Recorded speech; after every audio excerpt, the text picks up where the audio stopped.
दर्शकों, क्या आप कभी इस दुनिया को देखकर सोचते हैं कि ये भागदौड़, ये अशांति, ये बीमारियां, ये आपसी झगड़े, ये अन्याय, आखिर ये सब कब तक चलेगा? क्या कभी शांति का, सुख का और सत का युग आएगा? हम सभी जानते हैं कि हम कलयुग में जी रहे हैं। शास्त्रों के अनुसार ये कलयुग 4 युगों में अंतिम युग है। इसे अंधकार का युग, पाप का युग या फिर अधर्म का युग कहें तो कुछ गलत नहीं होगा। जहां देखो झूठ, फरेब, भ्रष्टाचार, हिंसा और नफरत का बोलबाला है। मनुष्य अपने मूल उद्देश्य, अपनी आत्मा के कल्याण को भूलकर केवल भौतिक सुखों के पीछे भाग रहा है।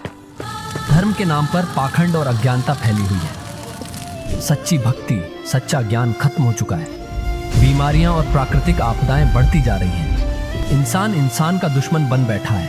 ये कलयुग की वास्तविकता है। इसे देखकर मन में निराशा आना स्वाभाविक है, लेकिन क्या ये अंधकार हमेशा रहेगा? क्या इस घोर कलयुग में कभी उजाला नहीं होगा?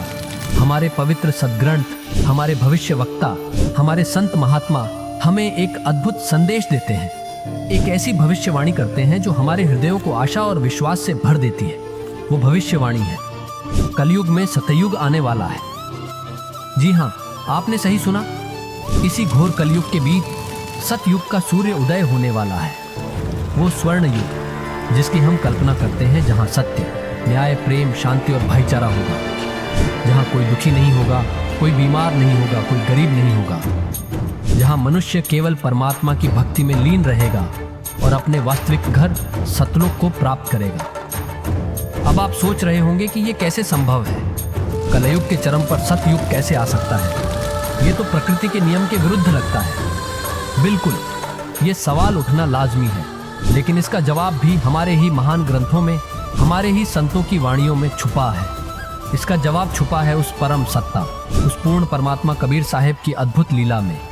और इसका जवाब छुपा है उस महान तत्वदर्शी संत की पहचान में, जो इस धरती पर आ चुके हैं और जिनके माध्यम से ये अविश्वसनीय परिवर्तन होना है।